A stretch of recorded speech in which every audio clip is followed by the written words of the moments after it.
What is up, YouTube? Connor Todd 1818 here with you today, and I'm here to start a brand new section of my channel. Now, I know you probably only watch me because I give you tutorials such as how to get the Windows 8 ISO for free and all that good stuff. But if you do subscribe to me and you see this and you've clicked on it just out of the blue, like, I wonder what he has to say about Windows 8. I know it's probably obvious that I do like it a lot, and what you're seeing is Windows 8 Pro. And the reason I am recording myself is because I really think that to do a really good review of a product, if it's about a complete product, not just like a program, that you want to be able to see me so that I can show you guys what I actually think of it and you can see me talking. So that's why I'm doing that. Now, what you're seeing here is actually the Windows 8 Pro desktop. And if you just disregard that right there, you have the start menu. Everything is working perfectly fine. As you can see, my Metro UI is working as smoothly as possible. My Charms bar works perfectly fine. I know I probably shouldn't be using touchscreen because I am actually recording myself. But hopefully this microphone I have right here is actually just my headset, because I don't have one of those fancy microphones, is still working quite nicely. But what I'm going to be showing you is what I think they should have done with Windows 8. Now, me being me, I love Windows 8. I didn't like Windows 7 that much, and it drove me over to Mac. And so what I probably will be doing in this review is comparing Windows 8 to Mac, and how that's so much better than Windows 7, which is over on the other side of the spectrum. And so that's just why I will be doing that. Now, to start off, just to get it out on the table, I think, that Windows 8 should have just released the developer preview and made it less buggy and just made it real smooth like you're used to seeing Windows 8 operating system on. I think it looked really nice, and more importantly, I think it was a good way to ease people in to the whole Metro being combined with Aero. Now, I know people are like, well, that's why it came out, it downloaded it, but for somebody that wasn't really that versed in technology, somebody that didn't know when Windows 8 was coming out, they just heard that Windows 8 was coming out, and then they decided, I'll just go download it.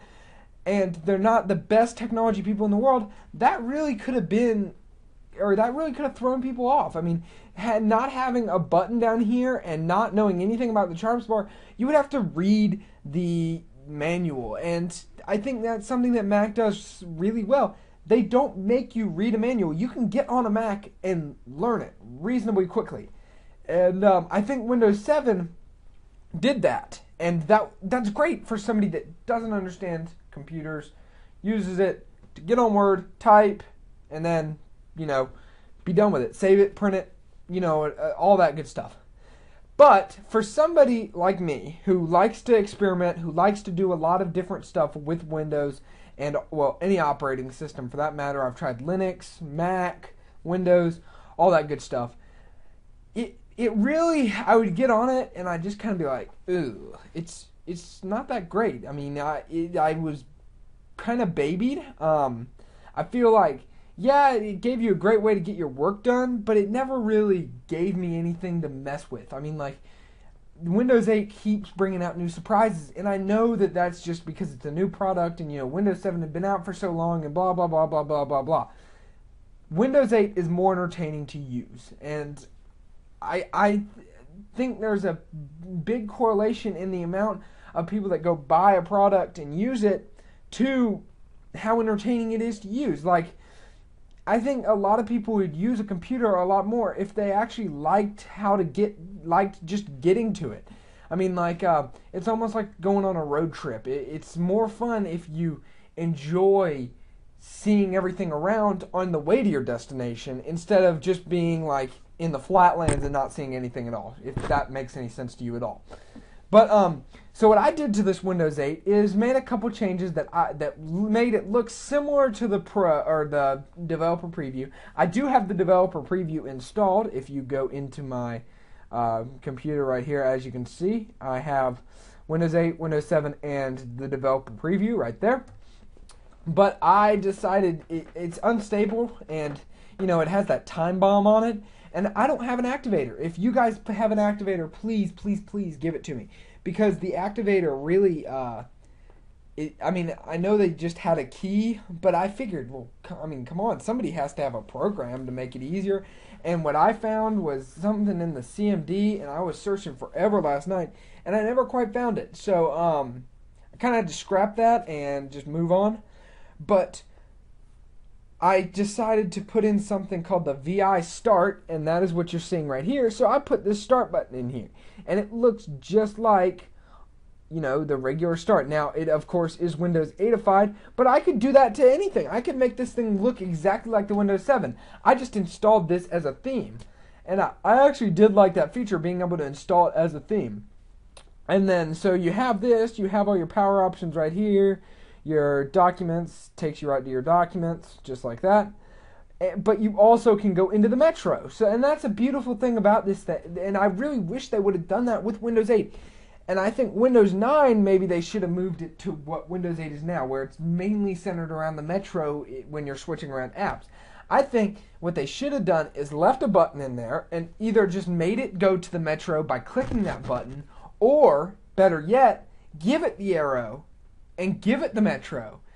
And if you can't put both in, allow the person to choose at startup which one they want. Because if you do this, immediately all Windows 7 users want Windows 8.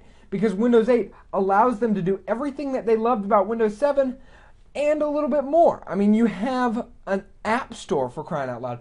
That's cool. I mean, Windows 8 lover or not, it is cool to be able to have an app store.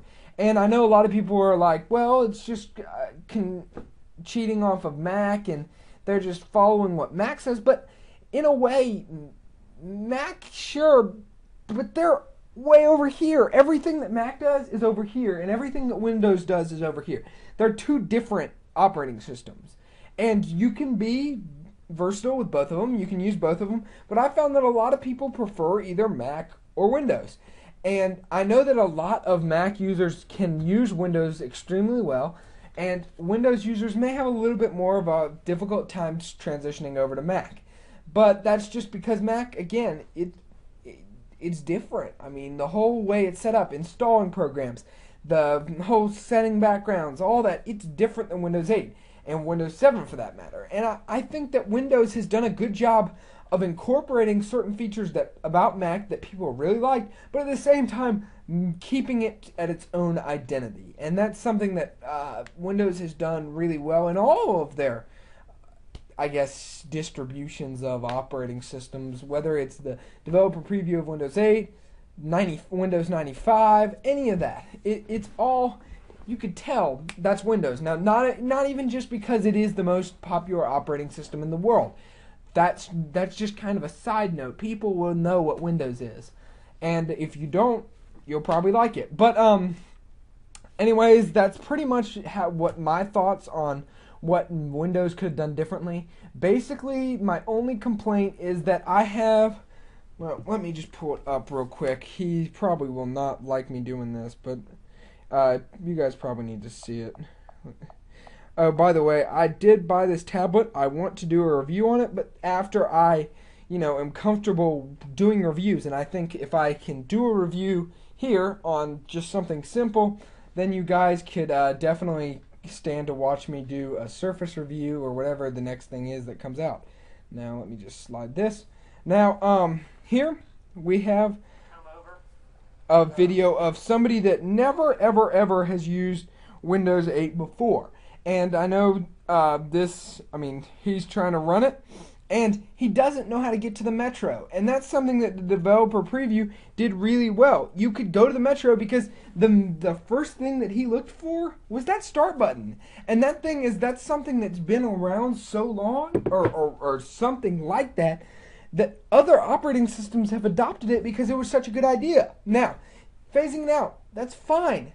You just have to do it in a way that people realize it's happening, because a lot of people didn't download the developer preview. I didn't. I had Windows 8 Pro before I even got the developer preview. I just saw the little logo and I saw the charms bar and I decided, that's actually kind of cool. But nobody else, I mean, if you just were, snooping around on the internet on October 27th, Windows 8 is out. Great. I'll go download it. But at the same time, it's too much of a transition. That's all I'm saying. I think if you're a Windows person right now and you're watching this video, and I know you don't care what I say because it is a great product, don't get me wrong. And if you just watch a video on YouTube of a tutorial or something, you have it like that and it's just a bunch of keystrokes, or there are apps out on the store. Now I know you have to get there, but these Windows 8 cheat keys is what this thing called. I have it open right now. It tells you all the different little keystrokes. So if I wanted to open up my Charms bar, you can do a bunch of different things. And that is something that's kind of cool. But not many people are going to think to go search an app. And just doing simple tasks was made a little bit more difficult. That's my only complaint. So if I was a Windows person right now, or a Microsoft person, whatever, I would slow it down. You've made a big transition. I understand that. And you don't know exactly how far to go with the transition. Because it isn't like Vista. It isn't like XP. It's not like Windows 7. It is a mobile phone or a tablet combined with a computer. And I think that's a great idea. Because then you can sync everything. Everything is together. But at the same time, you lose a lot of people that you would normally have by making such a big transition. A lot of people don't like change. Windows users have showed that they don't really like change that much. They go with the same stuff and they use it for 20 years. The same general idea. And that's worked. But I think it was time for Microsoft to continue onward, and I just think they went a little too fast. I think they should have, or at least thrown in like a Windows 7.5 or something that was mandatory to upgrade, a free upgrade, like that popped up on every Windows 7 computer and asked you to do it, so that then people could do it and they could see if they liked it, and if they didn't, they could just uninstall it as if it was a program. So think of it as like a Linux installer that comes on Windows 7. How you can just delete it. And so then they stay on Windows 7. There's no harm in that. But for a lot of people, I think they were just scared out of trying it. And that's my only reservation. So, that's just my thoughts. I know nobody really cares, but thank you guys for watching this if you stayed with me for however long I made this video for. See you guys.